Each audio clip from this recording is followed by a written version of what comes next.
COPE Fuerteventura, la mañana.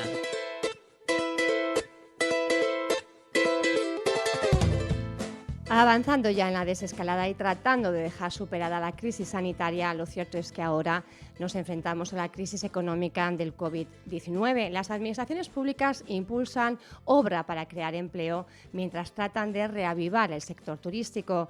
En esta línea, el Cabildo de Fuerteventura ha solicitado a la Organización Mundial del Turismo ser la primera isla en probar el sistema del pasaporte sanitario HiCard Health. Vamos a hablar de este asunto con el presidente del Cabildo, con Blas Acosta. Buenos días.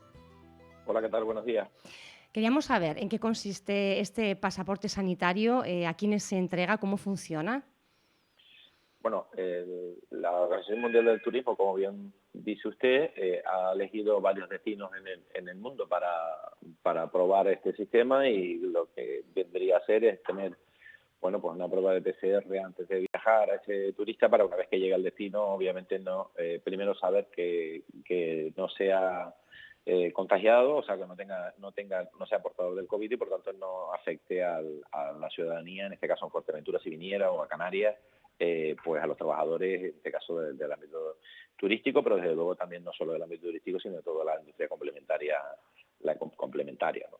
En cualquier caso, nosotros el día 7 de abril pedimos en esta línea por carta desde el Cabildo de Fuerteventura a los ministros Ábalos de Transportes, a la ministra de Turismo Reyes Maroto y al ministro de Sanidad, señor Illa, esta posibilidad de que se pudiera estudiar en el marco, obviamente, del ámbito competencial del Ministerio y del Estado, que se plantara no solo para Fuerteventura, sino se pudiera implantar para todos los destinos, y concretamente, pues si nos ayudaba a nosotros, obviamente, solo pensábamos en nuestro estadio, en lo que es en las circunstancias de la isla de Fuerteventura. Uh-huh. Es verdad que bueno, otras islas también lo han pedido, pero también es cierto que nosotros somos miembros de la Organización Mundial del Turismo desde el año 2012, en la época que era consejero de turismo, de 2011-2015. En el año 2012, principio del 2012, nos afiliamos como Cabildo Insular de Fuerteventura a la Organización Mundial del Turismo, donde ahí tenemos muchísimos datos, no solo en este momento estamos hablando del ámbito sanitario y turístico, sino muchísimos datos que nos hacen estadísticos que nos hacen falta para tomar decisiones empresariales y decisiones políticas en el ámbito de la promoción de destino de Fuerteventura. En cualquier caso, lo que consistiría en que pudiera venir esos turistas a la isla, pudieran venir ya con un PCR hecho, en el que obviamente tengan ese resultado previamente antes de subirse al avión. Hoy están los ministros en Bruselas, los ministros de Transporte, para marcar un criterio común con todo lo que son, en este caso, una política aérea común con respecto a estas medidas sanitarias, y durante todo este mes de mayo me imagino que irán pidiendo, perfilando en función de las recomendaciones de los sanitarios, ¿no? Porque la casuística es distinta de cada uno de los países europeos con los que trabajamos habitualmente. Entonces, volarían a Fuerteventura en este caso aquellas personas con el PCR hecho que les hubiera dado negativo, ¿entendemos? No son pruebas serológicas entonces.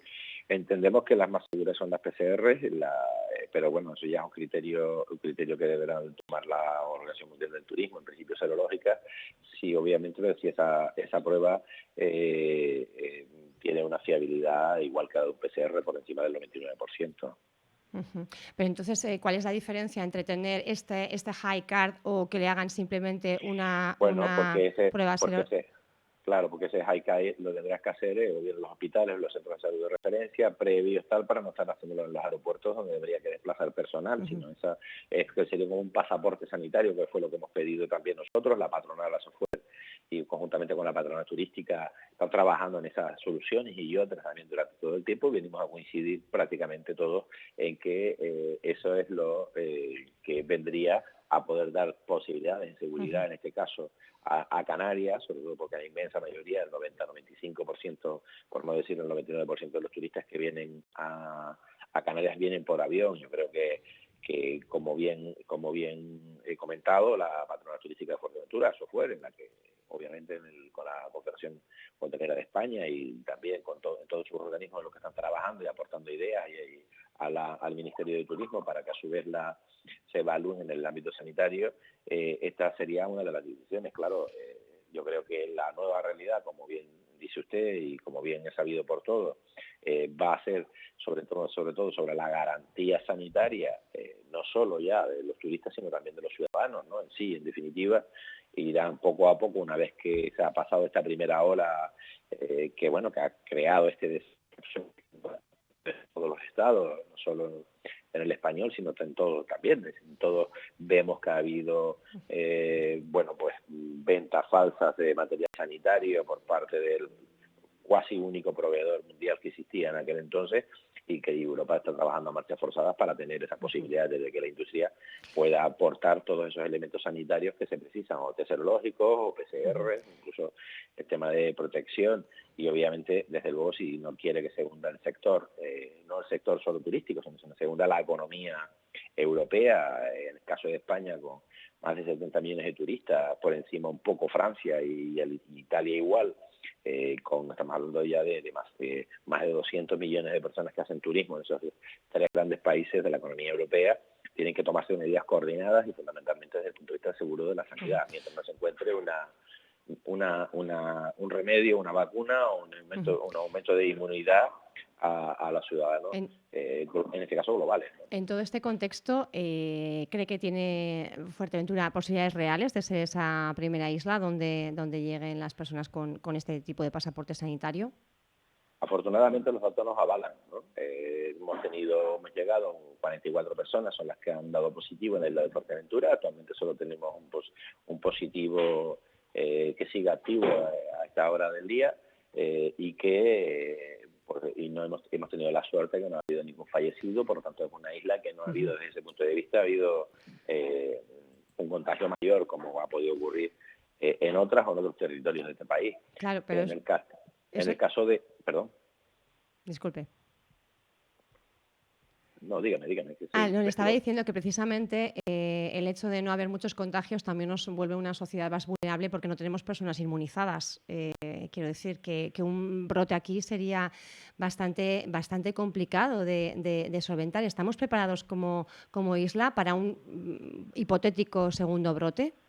Por eso es importante que aquel que nos visita, no solo en el ámbito turístico, o viendo un charter, o viendo un vuelo regular, o incluso de otras islas, ¿no? En Canarias, incluso de península, esas recomendaciones sanitarias sean uniformes para todos los aeropuertos europeos, tanto para los aeropuertos nacionales peninsulares como para los nacionales insulares.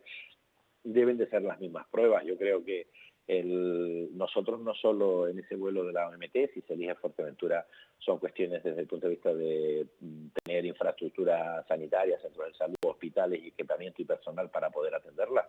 Nosotros hemos hecho ya, tenemos las más de 12.000 camas que se nos requerirían por parte de la orden ministerial que está en vigor hoy, para un posible rebote, que lo tenemos aportado por las cadenas hoteleras y lo tenemos autorizado por ellos para ponerla a disposición de la sanidad canaria, y lo teníamos desde el minuto 1, pero en esta ocasión lo hemos documentado para poder solicitar el pase de fase. El problema, y sabe por otro lado, y la segunda cuestión a la pregunta que usted me hace, la encuesta sanitaria con resultado sanitario. La prevalencia. Las pruebas de prevalencia, sí, para ver el impacto real. Sí, el impacto real. Eso nos va a dar un número de personas que hayan podido tenerlo, que hayan estado sintomáticas y que lo hayan pasado. Si atendemos a datos, por ejemplo, como se han dado por la Universidad de Johns Hopkins, que en España se cree, pero es una creencia, es una proyección matemática, por lo tanto, cuando se termine este dato de encuesta se sabrá ya más matemáticamente, pero también con datos sanitarios, que se cree que hay más de 6,5 millones de personas que han podido pasarlo, pero no se han tenido los síntomas. Por lo tanto, en Fuerteventura es cierto que se actuó de forma contundente, quizás creo que a lo mejor se tenía que, con esa contundencia se ha podido contener esa trazabilidad en 44 personas, es decir, esas personas que han dado positivo han sido solo 44, era más fácil, era una isla, recortando vuelos interinsulares y peninsulares también, y creo que ahí, y obedeciendo instrucciones del Servicio Canario de Salud, obviamente en el rango de Canarias y luego en el rango del Hospital de Fuerteventura, hemos tenido esa posibilidad. Somos conscientes, y es una realidad, que si no hemos pasado y no sabemos todavía si una vez pasando eres inmune o no, porque no hay ningún dato científico real, oficial, más allá de lo que circula por las redes, que la inmensa mayoría es basura en cuanto a datos y en cuanto a que tienes que discriminar todo ese tipo de información, sino si vamos directamente a los datos oficiales y a páginas oficiales sanitarias. No saben los técnicos cuál es el comportamiento real que va a haber, pero por lo tanto esa normalidad hay que seguirla teniendo, ese distanciamiento social, poco a poco tenemos que ir teniendo la posibilidad de salir a la calle, de disfrutar de la calle también, pero con un comportamiento en normas generales en la de Fuerteventura ejemplar, y que pido que siga siendo así y que por favor lo ruego que siga siendo así hasta que podamos ir avanzando todos y todos los territorios a la vez y que pueda haber una nueva normalidad. Habla usted de las 12.000 camas que se podrían poner a disposición si hubiera un rebrote, y es algo que ha justificado para pasar a esta primera fase, pero el Gobierno exigía pues un ratio de 1,5 o 2 camas de UCI por cada 10.000 habitantes. Es un ratio que no cumple Fuerteventura. ¿En qué situación estamos? Realmente, si hubiera un rebrote, ¿con qué elementos contamos? Mira, Fuerteventura sí lo cumple. Otra cosa es que, como ya le he dicho, durante estas ruedas de prensa, con los datos ya a pie de dentro de lo que es la sanidad majorera, la realidad es la que es. Mire, nosotros tenemos 8 camas UCI denominadas tal cual, así, pero también es verdad que hay una cama UCI más, en el quirófano, 9 de rehabilitación, por lo tanto estamos hablando de 4 de quirófano, estamos hablando de 22 de forma directa, en el hospital directa, sin ser las añadidas los respiradores que compró el Cabildo, que por cierto los compró al mismo proveedor que los ha comprado el Servicio Canario de Salud, que además se le ha suministrado a través del Servicio Canario de Salud, y estaríamos hablando de 27 a día de hoy, y en los próximos días estaríamos hablando de 31 respiradores. Por lo tanto, el problema está en cuando se quiere confundir a la población. Mire, si no pongo más monitores que para atender cuatro aulas de urgencia y resulta que eso tengo una retribución y me la quiero repartir, pues probablemente yo creo que aquí, y hasta aquí debo decir, creo que la gestión completa y global de todo esto debe de cambiar, en el sentido de que seamos realistas. Realmente en la isla de Fuerteventura tenemos hoy 22 unidades de forma directa ya para poder utilizarla, incluso si fueran clínicas privadas también, tendríamos dos más, tendríamos 24, pero entre esas 24 más lo que aportó Pájara, más lo que prestó Cabildo, que compró y prestó al hospital, en el caso que fuera preciso, estaríamos hablando pues en torno a pues ya le digo, 29, 31. En cualquier caso, debo recordar también que cuando comenzó esta pandemia, el propio gobierno de España incautó todas las mascarillas de buceo de Decathlon, ¿no? Lo digo porque ahora capitana posteriori parece que... Pero la realidad en Fuerteventura es esta. Además tenemos las 12.000 camas, como le he dicho, repartidas de la siguiente manera: en el sur de la isla de Fuerteventura, en el Costa Calma también, en Castillo y en el norte, en Corralejo, repartido por las cadenas que las han ofrecido, como Iberstar, Río 2, R2 o Meeting Point, por ejemplo, ¿no? Por lo tanto, yo creo que tenemos camas suficientes para poder hacerlo. Son más de 12.000 las que están previstas y dispuestas y aportadas para poder mantener este asunto. Además, también tenemos, ya como bien saben, que hemos gestionado la compra, porque inicialmente le íbamos a comprar como Cabildo de Fuerteventura, también darlo, la máquina que permitiera poder hacer las pruebas aquí en 30 minutos y no tener que mandar los hospitales de referencia, los famosos equipos POS, que finalmente pagó el Gobierno de Canarias para las 5 islas menores. Esa máquina POS. Para los 5 islas menores también los tenemos, y por lo tanto se le pondrá a disposición y se la dará el propio laboratorio del Hospital de Fuerteventura, que le han enviado los proveedores ahora, después de mucho tiempo, le han enviado su reactivo, pero ese solo podría hacer 16 pruebas diarias. Eso es ridículo, y por lo tanto necesitamos poder procesar muchas más pruebas, y se ha pedido al Gobierno de Canarias, porque así se lo ha enviado el Gobierno de España, un Panzer que podría hacer 500 pruebas y se desplazaría a la isla que eso ocurriera. Si ocurriera pues el contagio masivo en Lanzarote o Fuerteventura, pues se traería una u otra, y lo que está claro es que durante 20 y pico años lleva abandonada la isla de Fuerteventura en el ámbito sanitario, y hay algunos que piden que en época de pandemia, en donde primero se atendió a lo que se tenía que atender, que era la salud de los ciudadanos, quieren ahora o reivindiquen ahora lo que no han sido capaces de defender durante los últimos 28 años. Ujú. Dos cuestiones aquí. Una, por acabar con el tema de ese primer vuelo a Fuerteventura, que entiendo que, bueno, a nivel promocional, pues si estamos tratando de vender una isla segura, ¿no? Saludable, de alguna forma con garantías, pues que el primer vuelo fuera para la isla, entiendo que sería, bueno, pues a nivel promocional muy positivo. ¿Para cuándo se espera? ¿Y están haciendo ustedes algún tipo de promoción externa para que el destino siga vivo, al menos en el recuerdo? Mire, nosotros estamos actuando conforme a lo que marca el decreto de actuación. Nosotros, sí es verdad, hemos sacado a concurso público, y lo puede comprobar en el portal del Cabildo, del Patronato,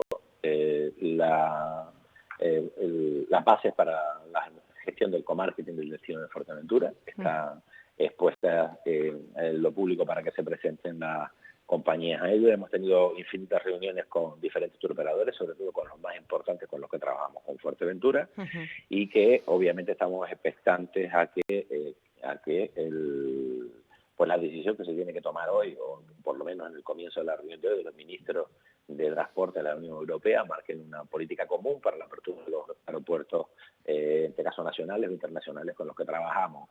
En función de eso, ya le digo, es decir, hay un protocolo en lo que está trabajando la Consejería del Gobierno de Canarias, conjuntamente con las patronales, y aportaciones que se han hecho para tener una serie de protocolos dentro de la nueva normalidad en los establecimientos turísticos. Pero lo importante aquí, y nos ocupa y me he ocupado durante todo este tiempo, es de que tengamos, los que vivimos en esta isla, las posibilidades de estar seguros desde el punto de vista sanitario en cuanto al COVID. Luego, obviamente, la apertura de esos aeropuertos, ser el primer vuelo, es importante, pero lo más importante es tener un marco regulatorio que dé garantías sanitarias, no solo para ese primer vuelo, sino para los vuelos sucesivos que debemos de tener, porque en la isla de Fuerteventura, antes del COVID, dependía la economía del 60% de la riqueza de los maoreros de la turística, y de forma indirecta el 85%, y hoy prácticamente estamos hablando de un 90% de municipios como el de la Olivo Pájara. Básicamente el 95% de su economía depende de la actividad económica turística. Por eso es muy importante, primero, tener garantías, no para el que viene, sino para el que está, y esas son las garantías que hemos aportado, y por supuesto al que viene.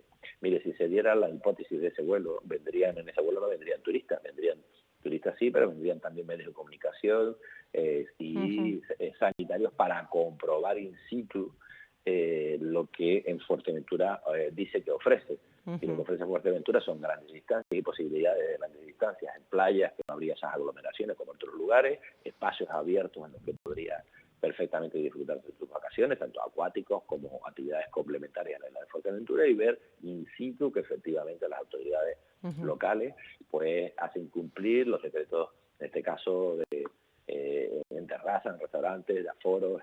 En fin, en definitiva, vendrían a comprobar. No solo sería un regalo desde el punto de vista promocional, desde luego, pero no solo un regalo, vienen a comprobar lo que realmente estamos diciendo, ¿no? Claro. Y por lo tanto, de ahí al llamamiento que hacíamos antes, ¿no? Desde luego todos tenemos voluntad de que así ocurra, trabajando en ese sentido, y en esa línea, lo decía, si no quiero recordar, el presidente de la patronal el otro día en Fuerteventura, que aporta unas soluciones geográficas desde el punto de vista de la propia naturaleza, que nos permiten tener espacios en los que donde no existan aglomeraciones, ¿no? Y por lo tanto yo creo que eso son cuestiones importantes dentro de esta nueva normalidad. Pero no me da una fecha. No le puedo dar una fecha. Yo sé que hay a día de hoy, si hubiera ese marco regulatorio europeo estuviera abierto, a día de hoy Hay interés. Hay interés, empezarían a operar a la mitad de junio. Sé que hay a principios de julio, de que lo hemos negociado desde el día 2 al día 3 de abril. Quiero recordar, negociamos con 2 charters desde Península previstos para venir a la isla. Hay mucho interés, hay 3 reservas. Yo le digo que si hubiera un marco sanitario claro y específico para cada uno de los aeropuertos, ya desde el punto de vista sanitario, con esa pasaporte sanitario de que no eres portador del COVID, prácticamente el Fuerteventura recuperaría en muy breve tiempo el 70% del turismo que teníamos antes del día del decreto de alarma. Vamos a quedarnos con ese dato en positivo, porque los datos del desempleo realmente pues no dejan tampoco, bueno, una cara muy alegre. 13.444 personas en situación de desempleo en el mes de abril, un 21,5% más que en el mes anterior. La cosa está complicada, presidente. Sí, así es. Bueno, a día de hoy tenemos el dato de 1.581 empresas que han presentado expedientes de regulación de empleo en la isla de Fuerteventura y ha afectado a 11.488 trabajadores. Por lo tanto, estamos hablando que es en el incremento de desempleo, por un lado, en el tema de los despidos, que puede ser el dato que usted está dando, pero unido a los casi 9.900 que teníamos antes del decreto de alarma, estamos hablando entre 20 y 22.000 personas que en el día de hoy no tienen actividad económica. Uno, porque ya estaban en situación de desempleo con anterioridad, y otros que están en este momento con el tema del ERTE. Es cierto que están cobrando, empezando a cobrar muchos de ellos en la prestación del ERTE, pero en definitiva son unas entre 20 y 22.000 personas que en la isla de Fuerteventura hoy no tienen esa actividad, o sea, no están trabajando, ¿no? De los cuales podrían estar trabajando, pues ya les digo, como unas 12.000 personas que no lo están. Y en esa línea es la que hay que trabajar, porque nos podríamos ir a tasa de desempleo en el mes de octubre, noviembre, nos podemos ir a tasa de desempleo más del 30 o 24%. 40% creo que estimaba la COE para Canarias en general. Fuerteventura Sí, para Canarias sí, pero en el caso de Fuerteventura incluso podría llegar a más, sobre todo por la dependencia, como le digo, de la industria turística, ¿no? O sea, por lo tanto, es muy importante lo que estábamos hablando hace un instante, ¿no? De que haya un marco regulatorio. Por eso me atreví a mandarle de forma directa, sin pasar por el gobierno de Canarias, a los ministros de Transporte de España, de Turismo y de Sanidad. Bueno, lo que en definitiva viene ahora a trabajarse, que se ha venido trabajando desde luego por parte de Sectur y por parte de ya le digo, la patronal turística también, en esa línea, en las aportaciones que hacen al Ministerio, pero desde luego, ya le digo, tengo que pensar en esta parte, y estamos pensando, y pienso como presidente, obviamente, en garantizar la salud de los majoreros, pero ahora toca también hacer las dos cosas, ¿no? Tener políticas activas de creación de empleo y posibilidades de volver a recuperar el empleo, y que tiene que pasar necesariamente por la recuperación en el ámbito turístico, que es donde tenemos la mayor empleabilidad en la isla de Fuerteventura.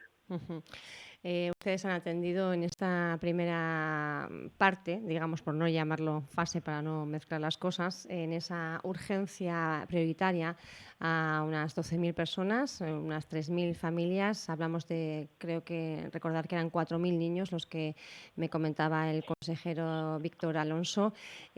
Ahora están los ayuntamientos gestionando todo esto. Ya sé que ustedes han dicho que nadie se va a quedar atrás y que van a estar ahí también por si acaso, pero ¿tienen las corporaciones locales suficiente músculo como para poder atender a toda la demanda que vemos que se está incrementando día a día?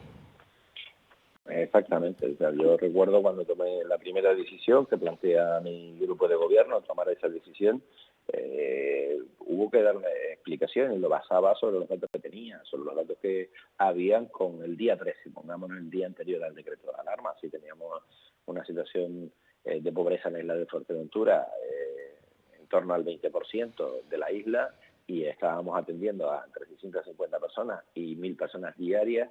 ¿Qué iba a ocurrir durante este mes de abril? Y por eso tomé esa decisión. Mire, los ayuntamientos se ha hecho de forma coordinada con ellos, y quiere decir que el expediente y el dinero lo ha puesto el Cabildo, y lo único que debe de hacer los ayuntamientos es chequear que aquellas personas que eran beneficiarias de esta ayuda, que inicialmente estaban llamadas para aquellas que no tenían ningún ingreso, que ya venían sin tener ningún ingreso, pues poder ayudarlas con ese kit de alimentos, ¿no?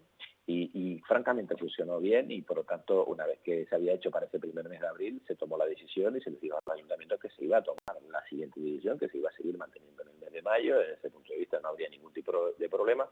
Ahora es cierto que los ayuntamientos están recibiendo, en este caso los departamentos de asuntos sociales, recibiendo más peticiones, y deben en la medida de sus posibilidades, reforzar pues con personal para atender a esas personas.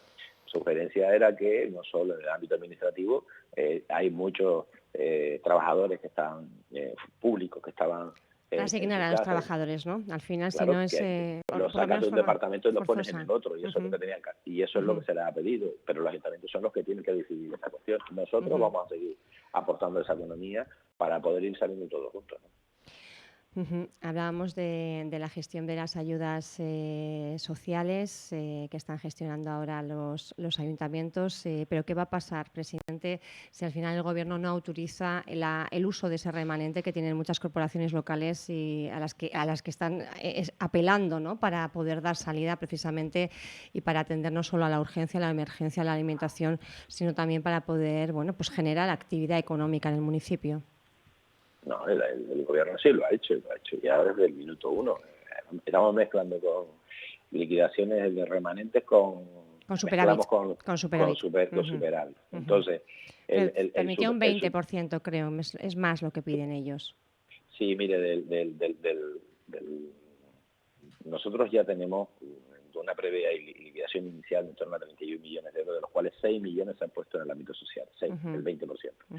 Y cuando hice en su día en rueda de prensa, cuando hice la propuesta de que 20 millones de euros que se iban a poner a disposición de la economía, yo lamento haberme equivocado, 19.700, fíjese usted, ¿no? Pero 20 millones que están. Y lo que ocurre es que es verdad que en este momento en el que todo se recibe de información de medios de comunicación, medios locales, nacionales y tal, y cuando llamo a que por favor que la información y sobre todo por responsables políticos sea la correcta, pues lleva este engaño. Se preocupan más que cómo lo pude hacer que cómo tenía que hacerlo. Mire, se ha hecho desde el procedimiento que marca, que es el marco normativo, el que se nos permite, y tenemos esa propuesta de economía. O sea, nosotros por ese lado no tendremos ningún problema. Es verdad que también estamos peleando para que de forma coordinada, por acuerdo cuando lo planteé en la Federación, en la FECAI, que es la Asociación de los Presidentes de Cabildos de Canarias, pues planteaba la ruptura de la regla del gasto para que la gente lo entendiera normalmente. Pues, bueno, el procedimiento aquí es un plan económico financiero y ya se denomina técnicamente PEF. Por lo tanto, lo que hicimos en su momento es decir, oiga, o lo hago, porque al final con el Estatuto de Canarias, ¿sabe usted quién intervendría las cuentas del Cabildo de Fuerteventura en el caso de que hicieran un plan económico financiero para invertir ese dinero? ¿Sabe quién me daría? Pues mira, la Consejería del Gobierno de Canarias. Y yo me río y me sonrío ahí otra vez. Me estaría por ver si la Consejería del Gobierno de Canarias me va a intervenir a un cabildo como el de Fuerteventura, cuando lo que tiene que hacer es dar soluciones a todas las instituciones de Canarias. Inicialmente los restos del presidente no lo entendieron, luego ya están preguntándolo, luego ya están trabajando los jefes de presupuestos y funcionarios de los cabildos para de forma coordinada poder llegar a un acuerdo de negociación con el Gobierno de Canarias y con el Gobierno de España para utilizarlo. Mire, nosotros no debemos a proveedores, ni a bancos. Por lo tanto, claro que lo vamos a hacer. ¿Cuándo lo presentan? ¿Este plan económico financiero? Mire, me he comprometido con el tema de no tener que romper la regla del gasto y hemos dado hoy reunión del presidente de Canarias que toma la agenda en este sentido y se pone al frente de esta negociación con la ministra Montero, el vicepresidente consejero de Economía, un poco para tener la información real y veraz. La información real y veraz que se tiene es que el Gobierno de España ha garantizado al Gobierno de Canarias prácticamente la financiación global que tenía a comienzo de año del 2020, con una minoración en torno a 500, 700 millones de euros, y la propuesta que hace el Cabildo de Fuerteventura es que esos 500 que se pudiera llegar a perder, que pudieran llegar o necesitaran ir a un crédito, se reparte de forma equilibrada en el resto del Cabildo. Lo que no va a hacer es quitar, como hemos podido leer los titulares de periódicos de estos días, esos 600 millones de euros, quitárselo los cabildos, la Consejería de Economía y Hacienda, por esa regla de tres que creen que, porque es falso, y esos datos no son los correctos, se está haciendo un mal reparto de los tributos conforme a la legislación vigente y, por lo tanto, lo que está claro es que hoy, en el día de hoy, cuando se tengan esas previsiones y esas autorizaciones o no por parte del Ministerio de Hacienda, esta tarde hay prevista una reunión de la FECAI para dar unas explicaciones sobre esos resultados, pues veremos cómo actuar. Nosotros inicialmente vamos a nuestro primer plan, que esos son prácticamente lo que he dicho, de los 20 millones de euros, que será anunciado en breve, probablemente en estos días, una vez que se terminen esas reuniones que tiene el Consejo de Economía y Hacienda encomendadas por mi parte con los portavoces de los grupos políticos de esta casa, para ponerla ya en valor. Pero bueno, tenemos, como bien sabe usted, más de 200 millones de euros en la cuenta en los que vamos a utilizarlo y no vamos a permitir absolutamente nada. Que ni el Gobierno nos quite el dinero que nos debe de aportar, sino en función de su minoración de ingresos, porque es lógico, no hay actividad y menos ingresos, pero a todos igual, y por lo tanto vamos a utilizar este dinero para seguir sacando obra pública, que por cierto, ya hemos sacado 6 millones de euros en estos días en obra hidráulica, que es la mayor inversión de los últimos 20 años. Está hablando ¿de qué está hablando en este momento? ¿De qué obra en Estoy hablando concreto? de las obras hidráulicas, Las del Consorcio de Aguas, más la de del 5 Consorcio de millones. Abastecimiento de Agua, sí, que la está haciendo el Cabildo, sí, luego la cederá al consorcio. Entre obras también importante ese desatascar, ¿no? El eje norte-sur, el tramo, bueno, pues uno de los tramos más complicados, que era ese aeropuerto de Pozo Negro, una noticia que llegaba después de mucho tiempo. Mire, 15 años que llevaban, 16 años que se llevaba este expediente, concretamente desde noviembre del 2003. Noviembre, octubre del 2003, sin trabajar este asunto. Lo que sí estaba claro es que lo habíamos dicho en agosto pasado, cuando tuvimos la visita del consejero de Obras Públicas del Gobierno de Canarias, un primer compromiso que era desbloquear y adjudicar, más que anuncios políticos, desbloquear los expedientes para que comenzaran las obras en tramo aeropuerto Caldereta, cosa que ya se desbloqueó, se licitó y previsiones del Gobierno de Canarias que en este mes de agosto se adjudique ya definitivamente al promotor y al que haya ganado el concurso, y en septiembre se comience con las obras. Pero lo que sí es verdad que debemos estar muy contentos los majoreros es que de esa reunión se han desbloqueado 14 años, 16 años de espera del tramo aeropuerto Pozo Negro, ¿no? Con más de 6 millones de euros gastados del dinero de todos los canarios, de todos los majoreros, en estudios de alternativa. Vamos a sacarlo a posición pública y el compromiso es de que esté al menos el trazado y proyecto adjudicado en la primavera del 2022. Por lo tanto, eso es una magnífica noticia, pero le sigo diciendo, no vamos a dejarlo ahí. Vamos a tener durante el próximo 2020, lo que queda de año, y 21, todos los tramos autorizados, desde la Cuesta del Albaré hasta el cruce de Pozo Negro, y que por lo tanto obviamente cumpliendo con todas las normativas que deben de cumplir, pero no dejando la excusa de que no exista proyecto o propuesta aprobada favorablemente para que los planes del convenio de carreteras se diga que no se puede hacer obra en Fuerteventura porque no tengo los proyectos. Y eso es lo que ha ocurrido. Hay algunos que han estado de forma directa presidiendo e indirecta participando en gobierno 28 años en esta isla y no han sido capaces de pedir perdón a la ciudadanía por ese retraso en ese tipo de infraestructuras, ¿no? Y fruto de ello es por no tener un planeamiento que lo contemple. ¿Qué le pasa a usted con la oposición, presidente? Se quejaba ayer No, la portavoz nacionalista, Lola García, de que han abandonado un grupo de WhatsApp institucional porque, pues faltas de respeto por su parte. Dice que además también falta diálogo y que por lo menos hasta ayer por la mañana no habían ustedes dado a conocer este plan económico financiero. A mí no me pasa nada con la oposición. Yo simplemente, la oposición que haga su trabajo, ella está haciendo el suyo. Lo que está claro es que no lo comparto, sobre todo no comparto la forma de hacerlo, ¿no? Confundir a los ciudadanos en un momento muy complicado de tensión en una organización política. Mire, mi organización política, si saca una nota de prensa, me tiene que representar a mí, Partido Socialista. Si la saca y no me representa, si yo soy un responsable político, salgo públicamente y digo lo que la nota de prensa del Partido Socialista en Canarias, por ejemplo, no me representa.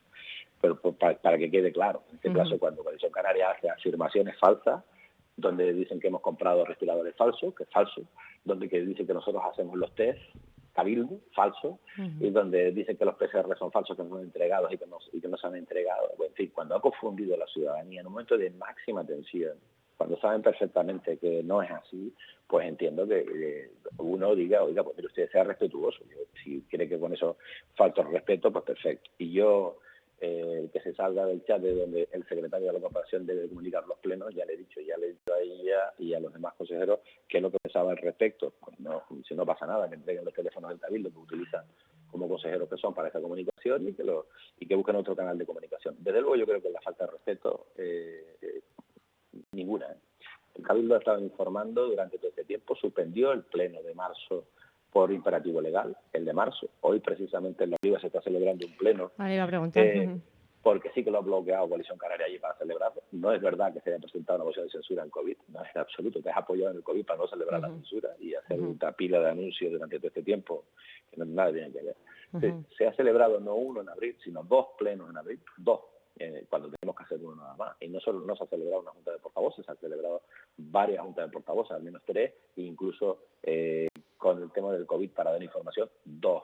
Otra cosa es que efectivamente es fácil desde la oposición en este momento criticar, pero yo lo que no toleraría es que la crítica sí la tolero, como no va a ser, como no va a ser posible, por supuesto que sí, lo que no confundas y mientas, sobre todo en el tema sanitario, no lo hagas, ¿no? O sea, no lo hagas porque bastante angustia tiene la familia más orientadas como para que encima en medios de comunicación y una persona, un representante político diga algo en ese sentido. Creo que no. Mire, yo no he visto al Partido Popular mentir en este momento durante esta pandemia, todo lo contrario, han hecho sus propuestas, han hecho las propuestas que deben de hacer como Partido Popular y las que han dicho, las han hecho en sus medios de comunicación, hacen propuestas en positivo para esta etapa en la que estamos de planificación, pero en el ámbito sanitario no he visto ninguna información que hayan publicado o hayan dicho que no se corresponda a la verdad. A partir de ahí, yo no soy especialista en carretas de adolescentes, probablemente la consejera sí, porque trabaja en ese sector. ¿Han dado ustedes a conocer ese plan económico financiero ya también a Coalición Canaria? ¿Ya a estos momentos ya lo conocen o todavía no? Coalición Canaria pidió, y a lo igual que también, bueno, nosotros convocamos, yo pedía que tuviéramos una reunión para poder hablarlo.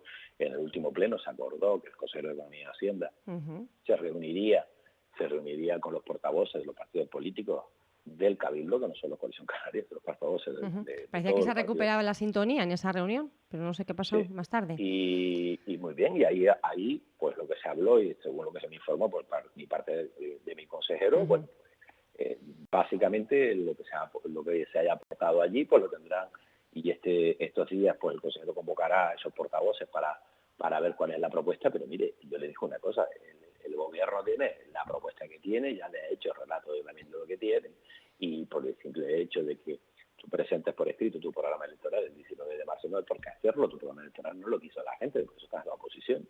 O sea, por lo tanto, no quiere decir que las cosas que ha aportado Coalición Canaria no son cosas que pueden aportar valor al sector. Por supuesto que sí, claro que sí, cómo no, pero lo que ya se está haciendo no lo estemos dando por hecho. Pero si lo que buscas es que hay un mejor tono, yo jamás ha habido un tono que no sea el que de la conversación en el momento de la conversación. A partir de ahí, cada uno sabe el papel que tiene que hacer. Nosotros hemos estado trabajando y enfrentándonos a toda esta situación en el ámbito social, con políticas directas, como bien le he enumerado antes, para ayudar a las familias que más lo necesitan, en el ámbito de infraestructuras hidráulicas para poder sacarlas de una vez por todas y de crear la economía, y además también en el ámbito de apoyo a la sanidad canaria y a la sanidad más obrera en concreto, porque no tenía los elementos suficientes, pero se nos está pidiendo desde el día siguiente al decreto de alarma ayuda, miles de euros, millones de euros, sin saber cuál era nuestro techo o gasto social, y luego descalificando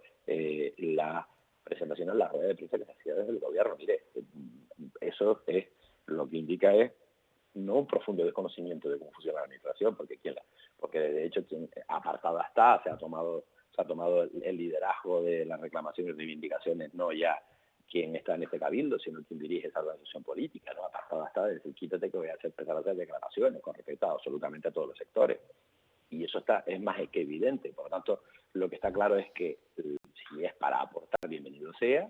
Si es para crispar, pues mire, yo no voy a perder ni un minuto en ese sentido. Y desde luego, sabiendo que dentro de estas cientos de decisiones que hay que habido que tomar, y tomarlas obviamente con la más estricta legalidad exigible, y con la diligencia de empresa privada, ¿no? de empresa pública, pero cumpliendo con todos los parámetros públicos, yo creo que obviamente saben perfectamente que todos esos tipos de decisiones que se han tomado bien para el bien de los ciudadanos. Jamás se ha hablado aquí en vertiente política, ni he hecho ninguna declaración política durante todo este tiempo, porque yo también obviamente estoy aquí porque estoy en una organización política, pero no es lo que represento en este momento. Hoy, en esta segunda fase o fase de más tranquilidad y sosiego, pues me pregunta usted en el ámbito político y yo le respondo a usted en el ámbito político. Presidente, este fin de semana ha fallecido Lucas Vargas, 2 años esperando un informe de dependencia, y ha muerto sin que ese informe haya llegado. Sí, es la realidad cuando tienes un departamento de dependencia para toda Canarias que no llega a una veintena de personas para que pueda agilizar los expedientes. Lo hemos pedido durante todos estos meses pasados a la Viceconsejería de Asuntos Sociales que pudiéramos tener nosotros no la calificación que la hacen ya las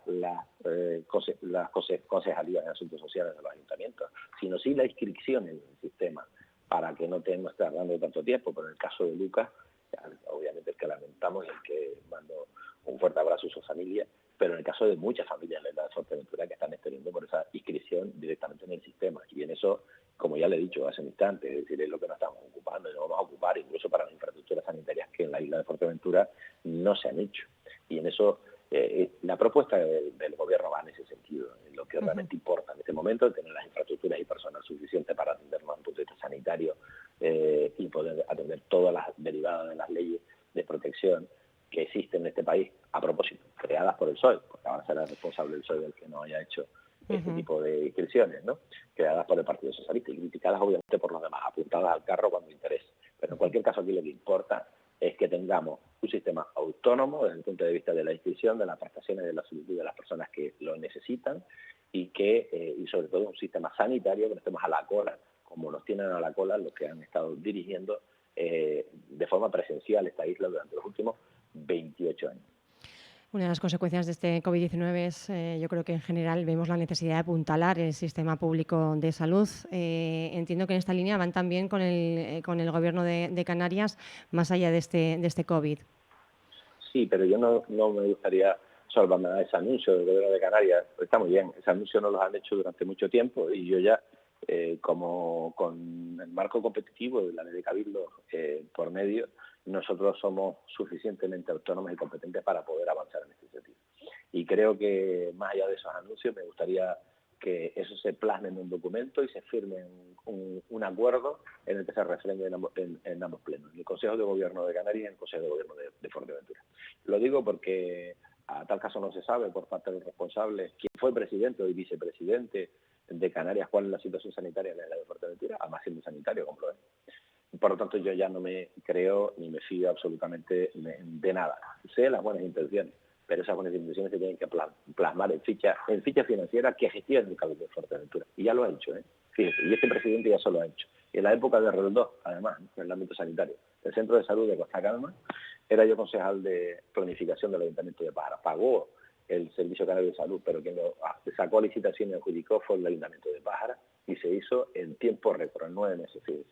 Por lo tanto, lo mismo se puede hacer con el resto de infraestructuras sanitarias y es lo mismo lo que queremos hoy en la isla de Fuerteventura, al menos en este gobierno.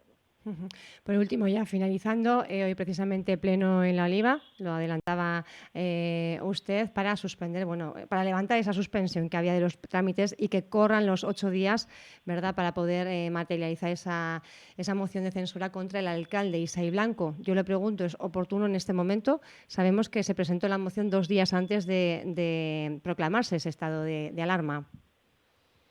La moción de censura se presentó cuando se llegó al acuerdo entre las organizaciones políticas para crear una mayoría distinta. ¿Qué es necesario? Mire, lo que no puede decirse, acusarse de autoritario al presidente del Cabildo, que también es secretario general del PSOE, de que aquí no se haya habido actividad plenaria para debatir asuntos de interés para la isla. Mire, en La Oliva no se ha hecho ningún pleno. No, evidentemente, obviamente, para obstaculizar Coalición Canaria esta posibilidad de levantamiento de plazo. Aquí se han hecho reuniones de portavoces, juntas de portavoces, al menos 3 y 12 sobre el COVID. y 4. Se han hecho 2 de prepleno y 2 de COVID. 4 se han hecho de junta de portavoces, por tanto, con las medidas suficientes para poder tomarlas. Y se han hecho plenos 2. Uno extraordinario el día 20 y uno ordinario el día 27 de abril. Por lo tanto, se ha celebrado esa actividad. El problema que tiene esta organización política, creo que lo que está acusando, en este caso me acusa como secretario general del PSOE, de que está detrás de los planes generales de La Oliva o el de Pájara o el plan insular de Fuerteventura. Mire, es que la demagogia, y sabe perfectamente el secretario general de Coalición Canaria, oiga, mire, mientes, sabes que lo mientes porque no las cosas. Ninguno de los que están hoy en la actividad política, incluido de momento el señor Isaí Blanco, del cual tengo un aprecio en lo personal, que nada tiene que ver con la política, ha clasificado, reclasificado o modificado ningún parámetro urbanístico, nunca. Pero ni yo en Pájara, ni actualmente Pedro o el Grupo Socialista Pájara y AMF con Nueva Canarias en el Ayuntamiento de Pájara, ni el actual gobierno de Tuinés con AMF, PSOE y PP, ni el actual gobierno de Antigua, ni el actual gobierno de Puerto Rosario, ninguno de los políticos antiguos que están hoy al frente de sus instituciones, que los ciudadanos los pusieron ahí, Ninguno ha modificado, cambiado, alterado, iniciado ningún parámetro urbanístico de ninguna parte.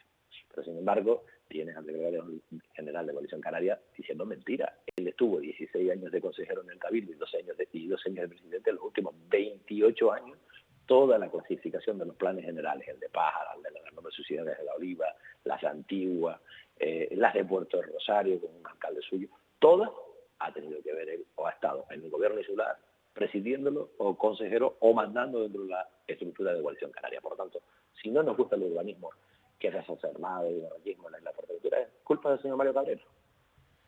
Eso es así de sencillo. O sea, por lo tanto, no estés acusando a los demás, porque eso me parece una falta de respeto absoluta. Yo creo que ya está bien y él no pase el estadio de la crítica legítima a ensuciar absolutamente más a las personas, y sobre todo el especial deporte que tiene este señor en ensuciar mi nombre. Para ir acabando ya, estamos en la fase 1 de la desescalada. Se piden desde todas las instituciones que se extreme la precaución. Ayer veíamos cómo se cerraba una terraza en Corralejo precisamente por no cumplir con las medidas. ¿Un mensaje a la ciudadanía para acabar? Bueno, pues primero agradecer a los ciudadanos de Fuerteventura el comportamiento ejemplar de forma genérica, ¿no?, que se ha tenido, que por favor el COVID no ha pasado. Es verdad que no hemos tenido esa incidencia como han habido en otras islas o en otras regiones de nuestro país, que tengamos y sigamos las recomendaciones de los expertos sanitarios, sobre todo el tratamiento social y sobre todo en este primer paso que hemos dado de poder pues disfrutar un poco más nuestra isla, nuestras ciudades y nuestras calles, y que sigamos manteniéndonos con esa responsabilidad entre todos, que incluso seamos conscientes de que sin esa colaboración, incluso hasta la petición del vecino o amigo de al lado de decir que por favor siga manteniendo esas recomendaciones, eso nos permitirá seguir avanzando en una segunda fase el 25 de mayo. Todo lo que no hagamos bien durante este tiempo nos puede volver a confinar, y ya no solo estar confinados en casa, sino nos condenará absolutamente a la ruina como isla, y por lo tanto yo creo que esa responsabilidad, y agradecer esa responsabilidad que se ha tenido sincera además por parte absolutamente de todos, que las decisiones más duras y más estresantes se han tomado durante el primer mes, básicamente hasta casi finales de abril. Esas decisiones se han tomado, a muchísima gente que ha estado al frente expuesta, como los sanitarios, como los responsables públicos, las fuerzas de seguridad, pero en cualquier caso absolutamente toda aquella gente que ha tenido incluso que ir a trabajar, como supermercados, limpiadores. Pero yo creo que por la responsabilidad de esos que han estado ahí al frente para poder mantener una mínima calidad de vida, hagámoslo por todos ellos. Ahora nosotros seamos responsables y ojalá podamos ir avanzando en este caso en fases que así lo tienen denominado, pero avanzando en tener tener una posibilidad, en este caso la salud garantizada, y a tener posibilidades económicas en las que vamos a trabajar con total seguridad, implicándonos muchísimo más, porque son decisiones que ya dependen exclusivamente nuestras, que nos permitan llevar lo que es estas nuevas normas sanitarias de convivencia, con que crear actividad y economía para que podamos seguir manteniendo a nuestras familias y poder volver a recuperar esas ilusiones y deseos que teníamos antes de toda la... Gracias por la entrevista.